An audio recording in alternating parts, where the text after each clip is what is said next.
Hey everybody, welcome back to the Steelers chat. I know it's been a minute, but today we have our special Bryant McFadden, two-time Super Bowl champ. How you doing today, sir? I'm doing pretty good. How you doing? Thank you for having me also. I am doing well. I'm glad you're back. I want to talk to you about the Steelers season as well as we talk about this Super Bowl coming up, okay? No question. All right, cool. So I went and looked back at the first episode of the Steelers chat, and you and I talked this. The roster hadn't even been set yet. So Hmm. we talked about who possibly out of the wide receivers could have made the team. We talked about, leaning toward Mitch being the starting quarterback and some of the guys that we, were rooting for. As you look back and you saw that team kind of have a 3-7 start, how did you feel with the 9-8 finish? Uh, I felt positive in regards to how bad the start was, in regards to key injuries to key players, in regards to having a quarterback change, implementing a rookie quarterback, and we know how difficult that can be for a rookie quarterback, and then also in regards to being productive on the offensive end, and still finding a way to be in the playoff conversation, right? Mm-hmm. Granted, the Steelers needed some help, but they made it interesting towards the end, taking care of their business, most importantly, but needing some outside help. And they didn't get the help, but just being in that conversation based on all they had to endure throughout the year, based on a slow record, getting off to a slow start, looking at some of the injuries, I felt, positive because I think seeing how well they were able to finish, and most importantly, seeing some development and growth from Kenny Yeah. Pickett, gives us all, a reason to be optimistic in regards to this upcoming year in 2023. I agree. One of my biggest things I've been saying is the Kenny Pickett that I saw against Miami, and that was my biggest question mark. Like, can you come in and give me a good 2 minute? Can you give this team a good 2 minute drive and get down and score at the end of games? And that was the Mhm. biggest question mark. But he proved to me he's not that Kenny Pickett that was in Miami. They have figured out ways to be effective, whether it's with the run game or in his passing game as well. So I'm with you. I love the finish. But I want to kind of go back as a player, as a former player. How hard is it to stay motivated when you're sitting at a 3-7? I know it's probably something you haven't experienced. I don't know, but Nah, 3-7, like how do you stay motivated? oh my goodness. Luckily for me, throughout my playing days, I never experienced that type of record, right? So Right. I've always been fortunate enough to be in the positive side of things when you talk about the first 10 ball games. But for the Pittsburgh Steelers, the standard is always a standard, right? Expectations are always high. So just getting up to that type of start, 3-7, you're nowhere close to reaching the standard, reaching the expectation. So you have to be motivated to try to correct your wrongs and turn everything around. And hats off to the entire staff, right, for being able to stay the course, keeping these guys dialed in. Hats off to the players as well, finding a way to change the trajectory in which they were going to make things interesting for all of us. You know what I mean? Right. So that was a plus, and that's why I feel like, adding some pieces here or there to the offense, to the defense, continuing to, help your young quarterback be in a position to be successful. You have to like where the Pittsburgh Steelers are going based on how well they finished 2022.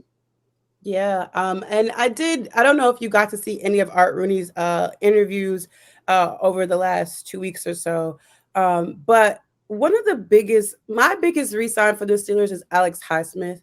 I want them to get a deal, not a re-sign, but I want them to get a deal, an extension done with him early. Do you see anybody on that defense that stands out, or offense that stands out, that you would want to get a pen to paper immediately in the offseason? Yeah, Highsmith had a career-like year, double-digit sacks, played a big part in harassing opposing quarterbacks when TJ Watt was out of the lineup. So think about the combination if you're able to get Highsmith locked and loaded in regards to a contract extension, and then you have a healthy TJ Watt.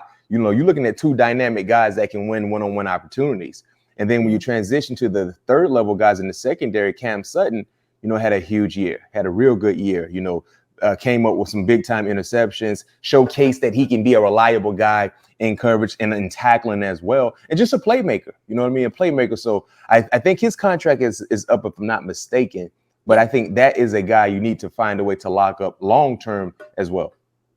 Yeah, there's so many guys on the defense, and you talked about the injuries, and that was just such a significant thing. Like, how did you think they were going to combat? Like, there was a game where the whole entire secondary was out. Have you experienced anything where like you're leaning on guys that they had to call up? Have you ever experienced where your secondary is just depleted? No, not to that magnitude where you're dealing with so many key guys that can't play. You know what I mean? But that's the nature of the game in the National Football League. You know, Mike Tomlin used to tell us all the time when I was in the locker room, a part of the Steelers organization, you know, outsiders applaud your issues. They applaud the things that you're going through. So with that being said, nobody cares. You still have to go out and deliver and do what you're supposed to do. And it's the next man up. You know what I mean? Good teams have good depth. You know what I mean? So seeing what they had to go through last year, and still trying to find a way to be battle tested tells you about the heart and the grit that this team had. And I think continuing to add, like I said, pieces to the organization, to the roster, and adding talent. You know, if you kind of keep things on the straight and narrow as far as being focused and dialed in, and of course you got to dodge the injury bug. You know, who knows what 2023 will look like. Yeah, and I'm excited for another guy for re-signing is Terrell Edmonds. I think he is a critical piece in that defense sometimes too. One guy that we talked about last time was Devin Bush. And I don't know if you noticed, but I noticed the lack of reps he was getting towards the end of the season. I think my guy, Mike Robinson, that I was so high on going into the season, I think he kind of solidified a role on this team, him being young and, you know, just going after it. You know, did you notice the Devin Bush time slipping away? I did. Towards the end of the season, you saw more Robinson than Bush. Yeah. Right? And it's unfortunate because I really believe when we drafted Devin Bush Jr., especially his rookie campaign before the injury, man, he was looking like he was going to be a beast. Yes. And the injury happened, and he never really got back to that player that we saw at Michigan, to the player that we saw before the injury. And it's unfortunate, you know what I mean? Because I think just the mental hurdle was something that was standing in front of him and not allowing him to display the skill set and the talent that we all know he has. But in the National Football League, it's your job to make it right. It's your job to show that you can do the job that you're supposed to do week in and week out. And just seeing the flux in the personnel, the change in the personnel with Robinson in the lineup, playing meaningful snaps and making plays, had a huge game.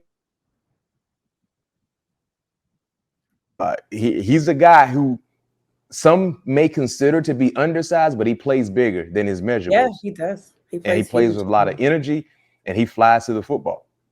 Yeah, and man, it was like my son out there. I've been rooting for him at camp to even make the squad, and then for him to get in there. I know the injury to Marcus Allen kind of helped him, you know, move up and get a helmet, getting on the team. But it was beautiful to see. And I know Miles Jack was kind of like banged up all year, but I would love for him to come back. I think he was a great contributor, leading the team in tackles for most of the season there. He was phenomenal. But on the offensive side of the ball, we were really hesitant on this offensive line in the beginning. They looked bad in preseason. And for me, they figured out a way to get it together. What was your takeaway from that? And we'll talk about what they did for the offense that make them a pretty good threat. But what was your takeaway from that offensive line and them stepping it up? Yeah, I agree with you. Not the start that I thought I would see. Went through some growing pains, and it took some time to establish the chemistry, the continuity I thought would be there wasn't there initially. And they were battle tested. They stayed the course. But I can say this as well. One thing that I think helped the offensive linemen out in regards to being more consistent and more successful was a healthier Najee Harris. Because say whatever you want to say, I don't believe Najee Harris was healthy to start the season. Heck, I don't believe he was healthy midway through the season. I think as the season went, he became healthier, especially in the month of December, because we started to see a surge in the running game coming from him as an individual and in totality. So I think understanding and knowing that the running back was getting healthy, who we all know is a playmaker, right? Yeah.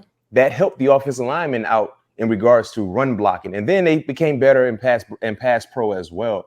So it was a slow start. And the thing is, too, you talk about a 3-7 start.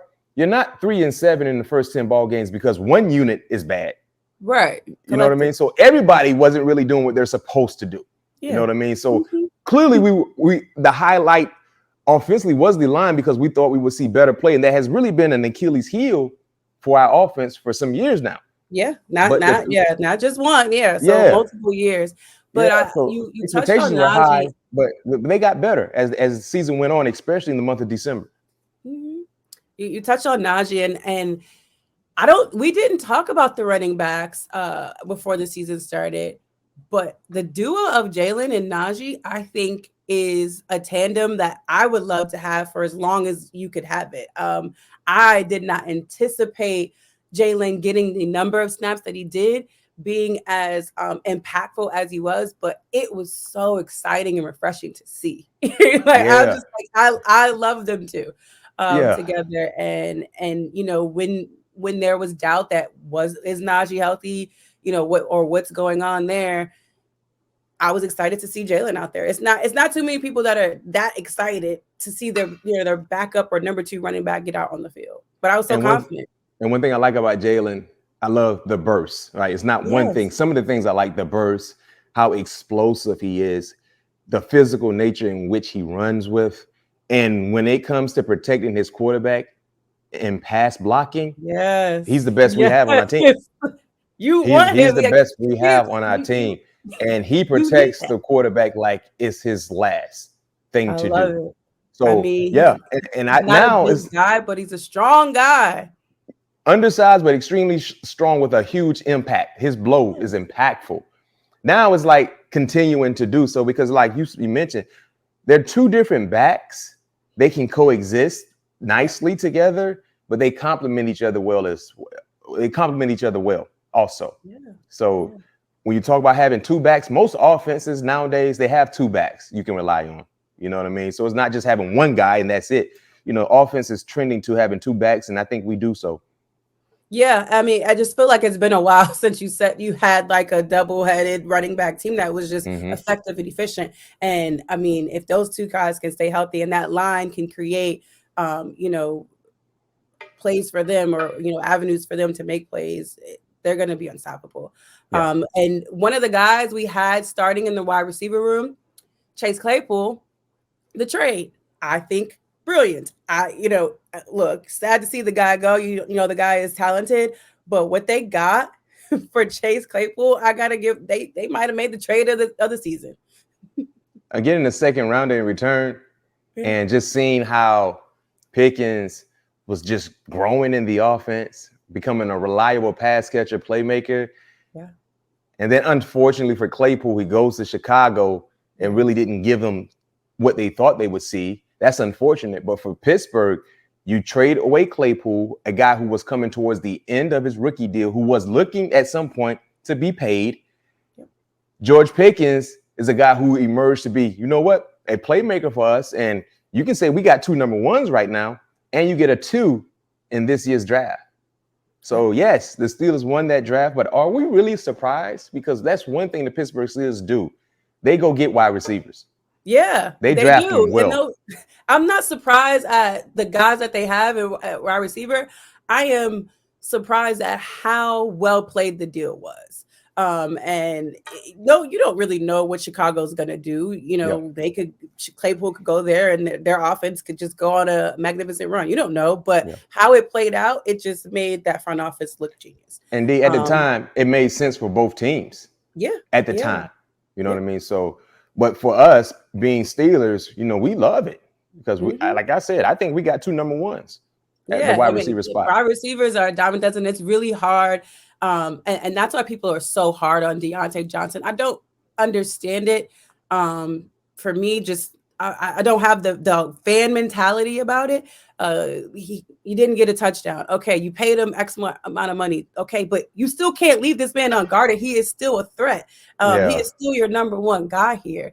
And I'm looking forward to when they can incorporate Calvin Austin in that offense. I don't know what Mm-hmm. they do. I don't know how they do it. I don't know, but I'm excited.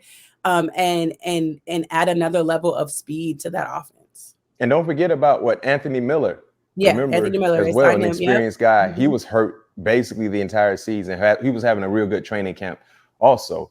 So that's one spot I'm not really concerned about ever No, with the Pittsburgh no, they'll Steelers. figure it out. So, who do you think the Steelers pick in the first round? What's your Man, listen, for me personally, I would love, and I might be biased because I played with his dad, but I would love Joey Porter for Jr. Junior? And the Okay. reason why I would love seeing that happen Yeah. is, of course, I played with his pops. So that's personal for me. Seeing him when he was a little boy, now having the opportunity to play in the National Football League is something that we're rooting for. But Yeah. secondly, it makes sense because right now, the team that we're chasing in our division is who? The Cincinnati Bengals. Cincinnati, yeah. Right? And one thing about Cincinnati that's not going to change anytime soon, they will continue to have an outstanding guy at the quarterback position in Joe Burrow. And they got Chase wide will be there. receivers that can go. Mhm. They got Yep. wide receivers that can go. So in regards to improving your team, if you're the Pittsburgh Steelers, you got to first look within your division. Who are the teams you're chasing? Remember, oftentimes when we were always dominating our division, teams would draft players based on what we had. Mhm. So you knew playing against the Pittsburgh Steelers, if you can't protect for your quarterback, you're going to lose against the Pittsburgh Steelers. You know what I mean? If you didn't have a defense that can stop the run, big guys, you're going to lose against the Pittsburgh Steelers. Yep. So it's about what we need to do to become relevant in our division. It starts with the top team in the division, the Cincinnati Bengals. What do they have? Offensive firepower at the Yep. skill position. Wide receivers, tight ends, all Yes. and decent running backs. Yeah. So I would is say my guy for now. Porter Jr. Yeah, that's my guy for now. And it is a little biased there. It's a good Steelers story. We saw what happened. Even though what round was Connor Haywood drafted? I can't even remember. What round he was drafted in, but you saw him be impactful on the team. His touchdown in Atlanta, he made a big play. Oh, yeah. He made a big play, I believe, in the Cleveland game, and it was one other game he made a big play in. But I mean, just having the bloodlines within the Derek Watt, the Watt brothers, I just think it's a good story for the Steelers. And we need the corner. We need a corner bad. Just given the injuries that we suffered, depth is not a problem. It's a great thing to have. I agree. Levi Wallace played great for us. Demonte KZ, when he came back, he played great for us. But I think sometimes on that secondary, we get a little tired. We need some help. And you never can have enough corners, especially in today's game. So we lost Witherspoon for a majority of the season with his hamstring situation. And I think the Steelers were relying on him a lot, but he just, he couldn't get that speed, with that injury. So, but yeah, draft, we're going to move on to the Super Bowl. Okay. We wrap up the Steelers there. I think, let me ask you one last question about Matt Canada, unfortunately. Do you think he did what needed to be done to change his offense and get them going in the right direction? Okay, let's keep it real. In the month of December, we saw better football on both sides. Yeah. Now, did that warrant Canada coming back? Remains to be seen. Most fans clearly on Twitter was hoping they went a different direction. But for whatever reason, Mike Tomlin decided to bring him back. Maybe the resurgence of Kenny Pickett might have played a big part in Canada coming back, because it seemed like in the month of December, there was a nice coach-quarterback relationship being established. You know what I mean? Yeah. We saw Kenny Pickett show up against the Raiders. Remember the fourth quarter, those drives, the Baltimore Raven game in Baltimore, saw him what he did against Cleveland. So maybe that warranted Canada coming back. And all I can do is trust that Mike Tomlin knows exactly what he's doing in regards to our offense. And if he believes Canada is the best man based on what would be available, then so be it. But I can tell you this much: if we get off to a slow start like we had this year, if we don't see the offensive production that we think we should see this year, going back to what happened last year, how long will he remain there? Who knows? But, he is the guy. His job is safe. And let's try to be as supportive as possible, especially with them continuing to add talent, because that's who our OC is. Like it or not, that's the guy moving forward. And Mike Tomlin believes he's the best guy, so he's the best guy. I mean, do you really want to be in competition with the 10 plus teams that are looking for an OC right now? It's not like the OCs are, made at Amazon or something. It's hard to come by a good OC. If it wasn't, then 10 plus teams wouldn't be looking for one right now. But I will say the Steelers, he had one more year left in his contract. The Steelers don't just go around firing guys left and right like that. So it just the way the season ended, it just seemed like that was going to be it. And I can't be mad at it. If you are loyal to this organization, then you kind of expect things like this to happen. And it just is what it is, and you roll with it. I'm not going nowhere. I'm not denouncing the Steelers because they kept Matt Canada another year on his contract that they already signed. So we'll see what happens. I don't want to waste any good years, especially with the defense being as dynamic as it is. I know we're a little bit younger on offense, but I don't want to waste the good years of a Cam Hayward. He's older, but he's playing phenomenal. TJ, I really want all those guys to win now. But with that being said, we will go on to the Eagles and Kansas City Chiefs Super Bowl. Yes. Is this the Super Bowl that you thought as it started to wind down here? Is these the two teams you thought were going to be in it? No question. This was my pick for the majority of the season. Clearly, in the month of November, I felt like Kansas City and Philly would get there.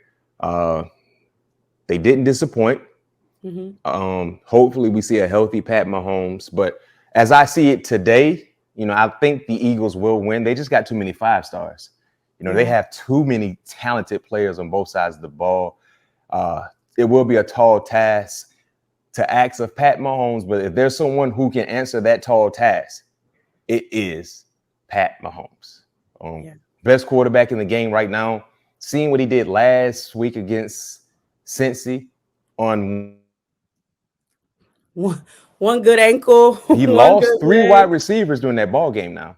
Yeah, remember, and Juju Smith-Schuster, Kadarius Toney, Mecole Hardman, all of those guys did not finish the ball game. And you didn't even know. Yeah, I knew because MVS was the only one out there making the plays. He carried that team on his back. Even what's the running back's name? He was even having some Isaiah Pacheco. Yeah, Pacheco. He was having some injury issues. They had Sky Moore out there returning punts and stuff. So, man, it's still hard for me. As much as I want to, I probably am going with the Eagles deep down. It's just hard. That I underestimated the Kansas City pass rush. I was like, oh, they'll be okay. But when I saw them go after Joe Burrow and sack him 3 times in a row, I'm like, wait a minute, hold up. See, but that's the thing that people get misconstrued a little bit, because we know about Chris Jones and Frank Clark, but also they were playing against an offensive line unit that was missing 3 starters. Now, we didn't see that surface against Buffalo because, of course, it was snowy. Track is not as stable. The traction is not there. And Buffalo don't have the pass rushers that Kansas City has. And Kansas City, being at home with them, understanding and knowing that, it was different. No, there's not one guy on Cincinnati's offensive line that can block Chris Jones. The same can be said for Frank Clark with his experience. Now, when you transition to Philly's offensive line, like healthy, collectively speaking, they might be the best unit in the National Football League.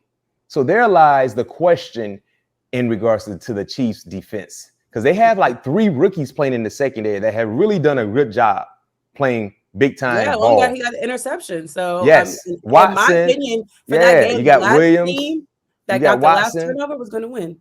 Yeah, so the guys they're going against, 2 wide receivers that are alpha dogs. AJ Brown, 1,400 yards. Devontae, 1,100 yards. And Jalen Hurts, the ultimate dual threat. See, I say this all the time. When you play against a guy like Jalen Hurts, it's like playing against 12 guys. Football consists of 11 on 11. But when you're playing against a quarterback like Jalen Hurts, he accounts for 2 people. because he can throw or run. So he's a +1 in the running game, even when it's not a design running call. Yeah. That's hard to account for because we only have 10 guys. When you play against a guy like Jalen Hurts, he's 2-1 every time. Now, we haven't really seen that since he came back from his injury, but think about what he was doing before the injury. So, what game was it? It was a night game. Was it Green Bay? I mean, he was just like, "Look, I'm gonna just go ahead and take it in. I'll get it done." I mean, he didn't. He was using his legs for everything. No question.